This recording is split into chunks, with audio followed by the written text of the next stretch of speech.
Okay, first of all, my name is Glenn Matheson. I'm in charge of the infectious disease division. I've been here for many years, and I'm filling in here for Dr. Donovan, who's in charge of our infection control, but is on leave at the moment. Um, what I'd like to do in the next 15 to 20 minutes is go over a couple of topics that I think are pertinent in terms of your day-to-day work here on the wards, including COVID issues, which has really been a major problem the past year. We'll touch base briefly on the various types of isolation procedures and how we monitor various infections in the hospital. I'd be shot here by the infection control people if I didn't mention hand hygiene. And then finally, I'll end up with needle stick management for those individuals who may have gotten a needle stick or anything like that, how to manage that. Um, the past year, I think we've all been hit with a tidal wave of COVID, and I'm sure that at your facilities or medical schools where you've trained, you've probably seen the same thing. Here's actually what is the All-of-You positivity rate for the past roughly 8 or 9 months, and you can see here that in December and January, we really were hit by a very huge wave of COVID cases. We had it sometimes close to 100 patients in the hospital, 15 to 20 people in the intensive care unit. Fortunately, because of that surge has decreased, and now the numbers of patients here in the hospital with COVID are markedly lower. We just have a few cases, and actually most of these patients, when I see them, are people that are admitted with another problem, and they happen to be just tested and be positive for COVID, even though I'm not convinced that they actually have COVID infection or active COVID infection at the moment. There are ways that we can check on viral load and make a decision about whether or not patients are likely to be infectious, and that sometimes helps us with our de-isolation decisions. Now, that being said, I think we have to keep our guard up here because, as you can see, as we see the news reports from around the world, that there are repeated surges of COVID that occur. And I remember last year here around this time, I was telling people that, gee, I thought that the outbreak was pretty much over because we had had the major surge and now we were heading into the summer. And as general rule with coronavirus infections, the transmission during the summer is much less likely. But then look what happened. Later in the year, we had additional surges. So we've always got to keep our guard up. Fortunately, I think we've got a very largely vaccinated staff here. The amount of COVID in the community has dropped dramatically. But on the other hand, I think there's always a possibility that we might see a resurgence, and I think it's worth keeping our guard up. Now, if I can leave you with one message today, and I know that it's very difficult. I don't remember very much from my house staff orientation many years ago. But if I can leave you with one message, I want you to know here that we've had taken tremendous steps here to make this as safe an environment as possible. I oftentimes joke that I feel safer working here during the COVID outbreak than I did visiting the local supermarket. As you come into the hospital, patients, individuals initially, there would be screening for COVID at the entrance. We actually did have a table set up and we were asking questions at the entrance. That's stopped now. However, all visitors are expected to wear a mask. And once patients get to a clinic, they are then questioned about any respiratory symptoms or anything like that. And if they have any respiratory symptoms, they're automatically sent to the urgent care respiratory clinic for PCR testing. We've got in-hospital masking for all staff. I expect that that's going to continue probably for the next several weeks to several months. Up until recently, or right now, we are still COVID testing all admission and pre-procedure patients. But that may change in the next couple of weeks as the incidence of COVID has dropped dramatically in the community. I think we're probably going to be doing more targeted testing in the future rather than testing all admissions. One issue that sometimes comes up is somebody that's been previously tested positive for COVID, let's say 2 months ago, and they're readmitted. These cases, unless they're having active respiratory symptoms, are not retested again. And then, of course, finally, in terms of isolation procedures for COVID cases, these are really the highest level of isolation. It's called enhanced isolation. I'll comment on that a little bit later. That's a both combination of airborne and contact. In terms of isolation of the COVID patients in the hospital here, as a general rule, and these are part of the CDC recommendations, if it is a mild to moderate disease, generally people are kept on isolation for 10 days following onset of the illness or positive test, and provided that they are clinically improved, they can come out. For those patients with more severe disease, we usually keep them on 20 days and wait again for clinical improvement. These decisions are oftentimes made in the hospital in conjunction with infection control, and I'll show you how to get in touch with us later on. I think additional issues that are coming up now that are going to be important here, and I think that for your safety, there's a tremendous benefit in vaccination. I mean, these vaccines, it seems to me, work quite well, and while individuals still potentially could be infected, the likelihood of developing severe disease is much, much lower. Of course, in our patient population, we don't know how well all these vaccines work, and there is always a possibility of a patient coming in with who's infected, who may have prolonged viral excretion, like an immunocompromised patient. And so when we do change the testing requirements in the future here, we're going to probably continue to test people that are immunocompromised. Then I think the other concern here is this question about these variants and whether the vaccine protects against these. My gut sense here is that most of the data suggests that the vaccines are protective against these surge variants, but it's conceivable that we might find otherwise in the future. Every time I say something about COVID that sounds like it's doctrine, down the road there may be changes. You're probably familiar with this issue of airborne versus droplet precaution. Early on in the epidemic, we really felt that transmission was primarily by a droplet transmission, and therefore these standard surgical masks were adequate. I think it became apparent eventually, though, that a certain percentage of cases are acquired via airborne transmission. And so our approach is that for any really documented, actively infected COVID patient, we recommend the N95 mask.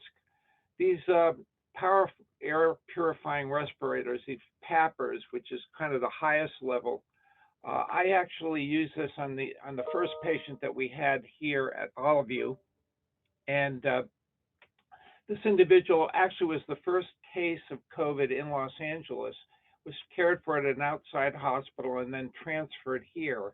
And I can remember the day that he came. We used the PAPR when seeing him. My sense about it is that the PAPRs are probably valuable if you're going to be intubating a patient or doing a aerosol generating procedure, but they're kind of a hassle. And for the most part, I actually felt quite comfortable seeing patients with a standard N95 mask down here for most cases, unless it's going to be something where there's going to be a intubation or a procedure where aerosol might be generated. In terms of the DHS masking policies, there's a number of things out there. You probably know about double masking, where people put both a cloth and a paper mask. Here's Dr. Fauci here. These are the cloth masks, the bandana here. Nobody's going to be robbing a bank. All these things, from the point of view of the county policy for in-hospital employees, are not recommended. Okay, we feel comfortable that generally for day-to-day care of patients, the surgical mask is adequate. For anybody that has presumed or diagnosed COVID, we recommend using the N95 masks. Okay, here is just sort of a brief overview of the various isolation procedures that you'll see on the ward, all the way from standard precautions to the COVID enhanced precautions. The standard precautions is really something that we do for every patient up front. This is sort of the basic isolation. We expect that you would use personal protective equipment, for example, if there's going to be contact with body fluids. Obviously, hand hygiene for every patient. When you go into the room or when you leave, you wash your hands. Um, Making sure also that you keep your stethoscope and equipment clean. Um, this is really the standard precautions, and we assume this for every patient that we see. Now, what's the next level? Well, the next level is the so-called droplet precautions, and these are uh, droplets that basically can be produced and land within 3 feet of a patient. Initially, we thought that almost all patients with COVID, this was probably the most likely uh, mode of transmission, and therefore a special surgical mask was adequate. I still feel that that's probably true, but I do feel that for the COVID patients, we have to just assume that there could be airborne transmission. Airborne includes things like chickenpox, measles, tuberculosis, and SARS. And this is where very small particles are created and they can go for longer distances. Here's the airborne precautions, the airborne isolation. And in this situation, we recommend using the N95 mask. Here's the 2 types that you'll actually find on the wards. All of you is, I think, really lucky in that we have a special airborne isolation unit, which is sitting next to the emergency room, and I'm sure you'll all potentially see patients there. This was constructed about 15, 20 years ago as part of the ER remodeling, and it was designed to really take care of some of the most highly infectious patients. So, for example, if we had an Ebola patient or a Lassa fever patient in Los Angeles, they could be transferred here, and we would expect that they would get adequate care and I think the highest level of isolation. In these rooms, there are like 6 to 12 air changers per hour. These are monitored daily. You can see these monitors down here. They really are the state of the art in terms of airborne isolation, and I think we've been very lucky during the outbreak to have this. This ward here holds up to 30 patients, and this is where we kept many of our COVID cases.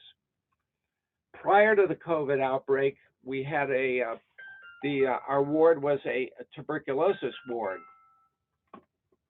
and we had actually a special TB unit where we had anywhere between 10 to 15 patients who were confined here for treatment and isolation for tuberculosis. I think that here at Oliveview, this is something that is always on our mind because of our patient population being predominantly immigrant or a large immigrant population. We see more tuberculosis here than you would see at many of the other hospitals here in Los Angeles. Again, we fortunately have this special airborne isolation, but you've got to really think of the possibility of tuberculosis. And if you do, we order the TB bundle, and this can be ordered on the ORCID. They'll show you how to do it. Basically, it's an induced sputums with MTB PCRs. These can be done and so-called rule out within roughly 24 hours. Anybody that has 2 MTB PCRs or 3 negative AFB smears oftentimes can be removed from isolation. If you see a tuberculosis patient or a TB suspect, of course, you're going to initiate tuberculosis treatment. And just one word of caution here is that any TB patient that is discharged from the hospital requires TB control approval, and TB control is downtown. There's something called the Gotch bill that is required that we contact and get TB control permission. Otherwise, we kind of get fined. Okay, the contact precautions, again, this is probably familiar with you. You're going to wear a gown and gloves. This is for multi-drug resistant organisms such as MRSA or VRE, ESBL, extended spectrum beta-lactamase gram-negative rods, and C. difficile. So this is going to be, you'll see this up on the wards, and then again, this is our attempt to minimize transmission of these pathogens in the hospital. I think one pathogen that oftentimes comes up here would be C. difficile, and these are also patients that are going to be under contact precautions. The only difference between these patients and the standard contact is because they carry spores, which are not killed by the standard alcohol sanitizer, this is the kind of cases where you're going to want to wash your hands with just plain soap and water, and that hopefully washes off the spores, again, preventing transmission. This is the enhanced precautions, which uh, we are using for the COVID patients. And this is kind of, I would say, a combination of the airborne and contact. So along with the contact, you're going to wear a gown. You're going to use the N95 respirators here, okay, such as these masks here. These patients also, as part of our requirement, would be eye protection and a face shield. And you can see these face shields here that are available on the ward.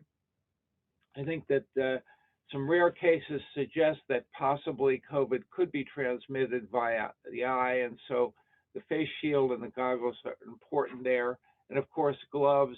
And then I think if you're going to do an aerosol generating procedure or bronchoscopy or intubation or whatever, that would be the situation where we would use the PAPRs, and you will be trained on how to use these uh, in the next couple of days. Okay, those are the major isolation procedures. I think that the next to the last topic here would be a topic regarding needle stick prevention and management. So I can just tell you here that after working for many years in medicine, it's not uncommon that somewhere along the way we get a needle stick, even with our best precautions. The first issue here is, of course, wearing proper equipment, the proper gloves and things of that nature, making sure that you dispose of any needles properly, and then reporting injuries promptly. So that, let's say you were to get a needle stick during the day, you would immediately report to employee health. Off hours, nights, and on weekends, it would be to the emergency room. What we do in this situation then is that we evaluate the source patient, and if necessary, we test them. So for example, if they've not been tested for HIV, we have a rapid HIV test available. We can get a result back within an hour.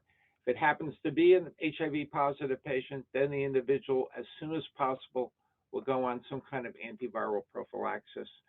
Um, I think my only message here is that while these things are pretty uncommon, if you do get a needle stick, don't delay, report it, and make sure that the patient has undergone rapid HIV testing, just to be certain that you won't have to take any kind of prophylactic medicine. I would be shot here by my infection control staff if we didn't mention the importance of hand hygiene, and this is something that we track in the hospital. Obviously, I'm sure that at your home institutions and medical schools this was emphasized, but if there's one thing that we can do, I think, to prevent spread of some of these resistant pathogens that we deal with, it's proper hand hygiene. Here's my final slide here, and this is just the infection control team here. Alma Alvarez, who's our nurse lead, along with the rest of the personnel. Contact information here. And then oftentimes what comes up at nights or on weekends or even during the day is a question about what to do about isolating or de-isolating patients. And we have an on-call COVID attending here, on call 24 hours a day. Here's the beeper number. It's on the Am I On? Just one word of caution. Okay, this is what you should be calling in case you have any questions about COVID, either management, isolation, or de-isolation. Now, Dr. Wally is our overall hospital COVID lead attending for many administrative purposes, but I ask that you not page her in the middle of the night. Okay, so if you have any COVID questions that particularly for day-to-day patient care, isolation, de-isolation situations, please call the COVID beeper. It's on Am I On? And that's it, Pam. Be happy to take any questions if anyone has any. Thank you so much, Dr. Matheson. Does anybody have any questions for him? We all know this is rapidly evolving, and I think we all anxiously await what will change in the coming months as we see the COVID cases drop. But thank you so much. Um,